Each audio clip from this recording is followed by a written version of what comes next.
A division opens between the US and the UK over the use of cluster bombs in Ukraine.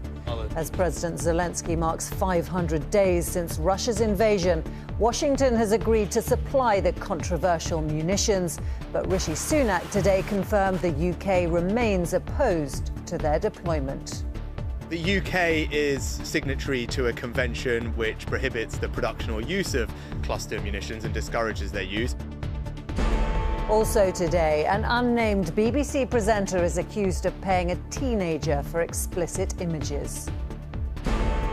The last Brit in the singles draw, Katie Boulter, takes on the defending champion at Wimbledon, and runners hit the parks to say thank you for 75 years of the NHS. And of course we want to support the NHS. Yes, support the NHS. Yeah, we're very grateful to the NHS. Yeah. They've actually saved my life a couple of times, so yeah.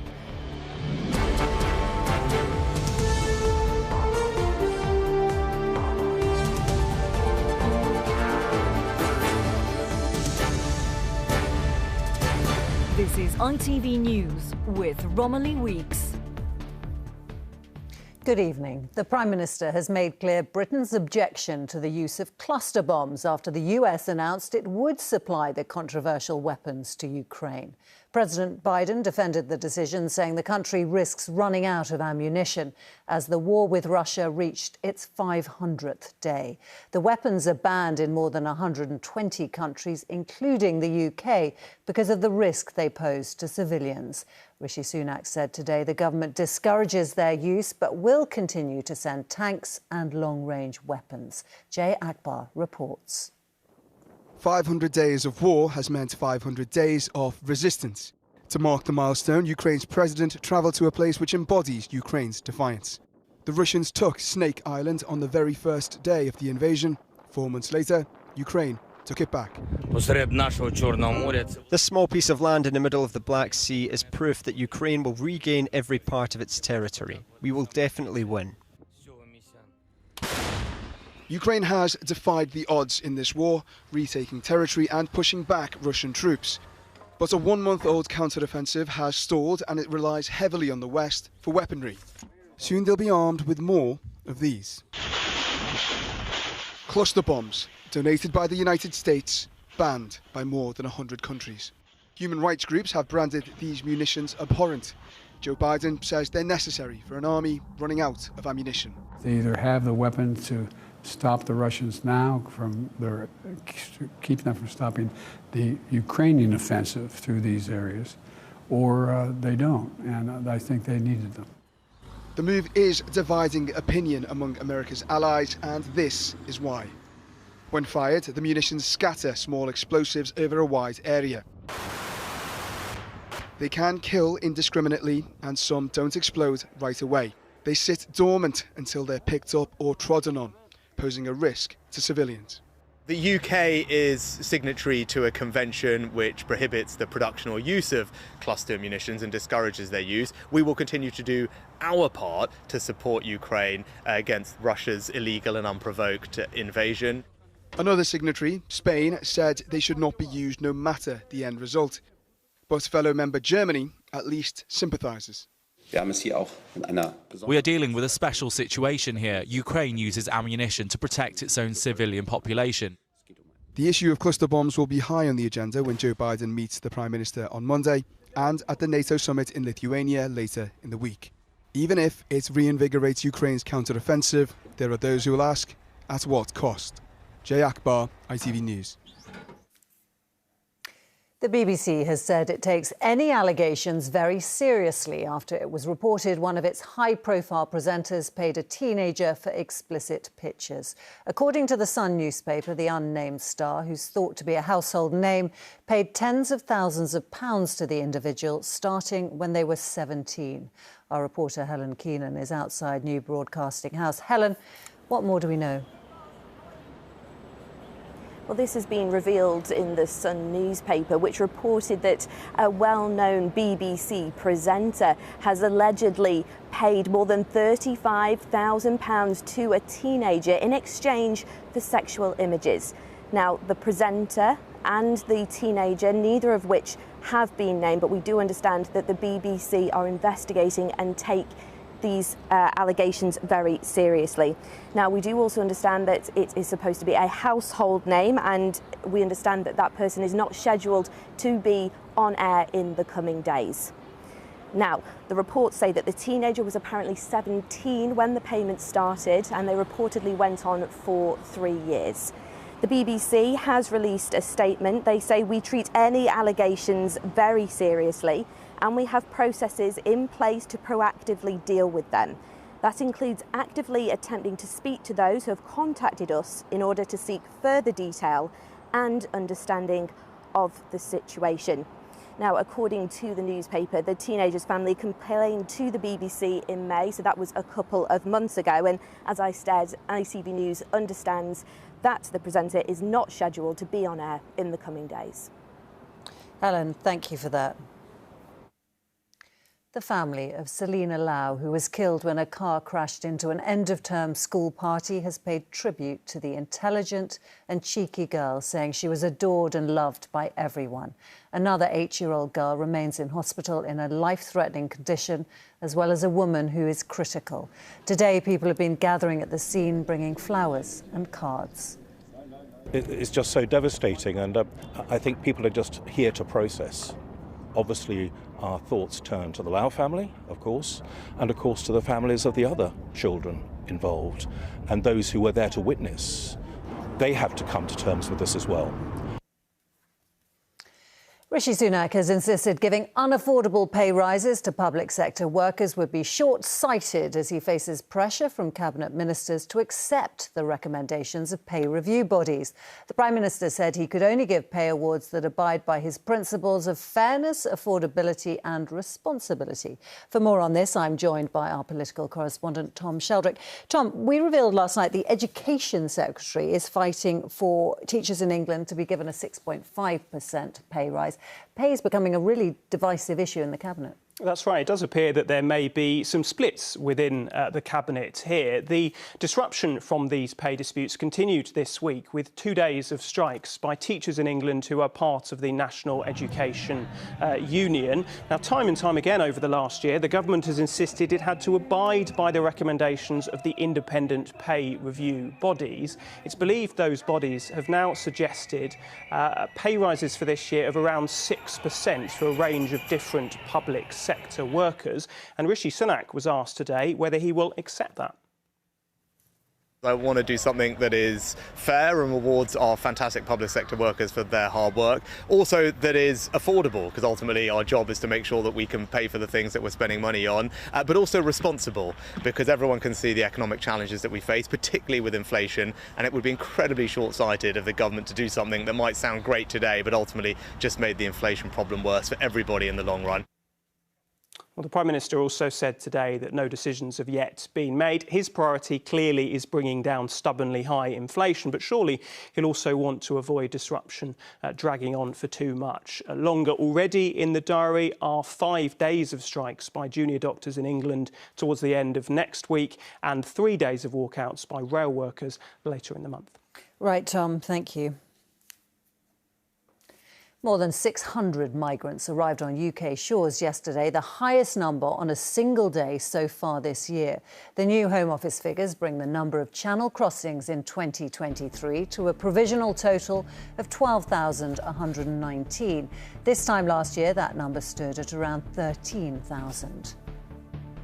Protests have taken place on Portland in Dorset ahead of the arrival of a barge which will house up to 500 people seeking asylum. The Bibby Stockholm is due to arrive at the port in the coming days. And the last Brit standing in the Wimbledon singles is set to battle it out on centre court this evening. Katie Boulter faces her biggest challenge of the tournament so far as she takes on defending champion Elena Rybakina. Our sports reporter Chris Scudder is there. Chris, this won't be an easy match for Boulter, will it? Yeah, tough one. The last Brit standing on this first weekend after Andy Murray going out last night and Cam Norrie and Liam Brodie. So big test, but Katie Boulter, she's a real fighter, you know. This time last year, she had the best win of her career when she beat the former Wimbledon finalist, Karolina Pliskova in the second round. That got her through to the third round, which she lost, and that's the stage she is at tonight against Elena Rybakina. Now, to give it some context about how tough it is here, Rybakina won this title last year against Ons Jabeur. So a Wimbledon champion at the age of 24 taking on the Brit tonight. Katie Boulter, 27 years old next month. She'll have all the fans on Henman Hill behind her tonight, but it is a tough test. Talking of the top players here in the men's competition, Carlos Alcaraz had a scare earlier on. He got through against Nicolas Jarry of Chile. Was looking as though it was going to go to a final set, but in the end, Alcaraz, the #1 seed, the young Spaniard, coming through 7-5 in the fourth, so he is through. But tonight, all about Boulter, and can she win that third round game? Absolutely. Chris at Wimbledon, thank you. England have been crowned champions in the Euro Under-21 Championships for the first time since 1984. The only goal of the game came from Cole Palmer in stoppage time before half-time. The free kick with a lucky deflection was enough to see the young Lions win the match against Spain. In the Ashes, rain disrupted play in the third day of the third Ashes at Headingley. Australia are all out for 224 runs, meaning England need 251 to bring it back to 2-1 in the series. England will have a short stint of batting before play ends for the day. In the Tour de France, Mark Cavendish's hopes of breaking the record for most ever stage wins are over. The British rider came off his bike after a pile-up at the back of the peloton on today's 8th stage and had to pull out with a shoulder injury, although he was able to walk away from the incident. Cavendish, considered the best sprinter in the history of the event, was hoping for a record 35th stage victory in his last ever Tour. Tens of thousands of runners across the UK have taken part in events to celebrate the 75th anniversary of the National Health Service. It's hoped the special park run event will encourage more people to take up exercise and healthy living, as well as paying tribute to NHS staff and volunteers. Graham Stothard reports. Across the country today, park runners departed their start lines for a particularly special event. Not so much a race as a tribute, a collective thank you. Hundreds of thousands of people running in hundreds of towns and cities to celebrate 75 years of the NHS. Among them at Bushy Park in London, Ellen Spear, who was also celebrating her 100th park run and had the balloon to prove it. Yeah, I'm really passionate about working for the NHS for the last 12 years or so, and yeah, just amazing to see so many people celebrating the NHS and the amazing work that everyone kind of tries to do. Set up nearly 20 years ago, Park Run, the now famous Saturday morning 5K, has spread across the UK and even the world. But the first one took place right here in 2004 with just 13 people, and since then it's become a bit of a national institution. Free to attend with the aim of getting people fit, happy and healthy. Remind you of anything? After a week where the King and Queen celebrated with birthday cake at Edinburgh's Royal Infirmary, today it was park runners across the UK who marked the occasion. In Glasgow's Pollock Park, along the seafront in Swansea, and with the Northern Irish Parliament as the backdrop, at Stormont as well. At each event, those running, deeply proud to be doing so. Originally, then a health visitor, then I went into teaching.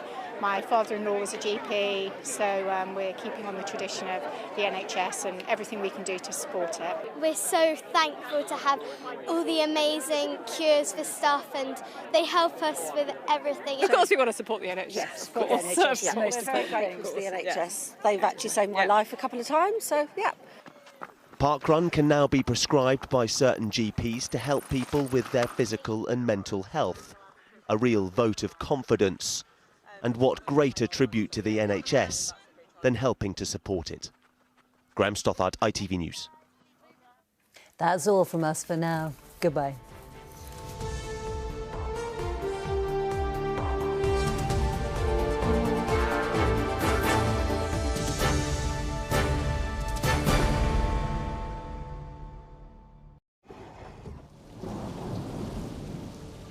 Not everywhere will be cold today. Some places will be warm and toasty. Heinz Beans sponsors ITV National Weather. A very good evening to you. Staying humid, warm and thundery for the time being. A warning remains in place for widespread intense thundery downpours as the day draws to a close. An awful lot of rain falling in a short space of time in some locations. Those thundery intense downpours moving their way northwards and eastwards. Clearer skies for the rest of us as the night unfolds, and staying remarkably warm, mild and muggy across central and eastern spots as the night wears on. Not much below 16 or 17 degrees, turning just a little fresher further west, a little more comfortable here. And into the new day, the overnight downpours gradually ease and clear from northern Scotland after a murky start. Otherwise, some sunshine for those up bright and early before the clouds gather and further intense thundery downpours get going once more. These hit and miss, but a better chance of seeing some brighter skies and sunny spells compared to today. Staying warm, but nowhere near as humid or as muggy as it has been today. Heinz Beans sponsors ITV National Weather.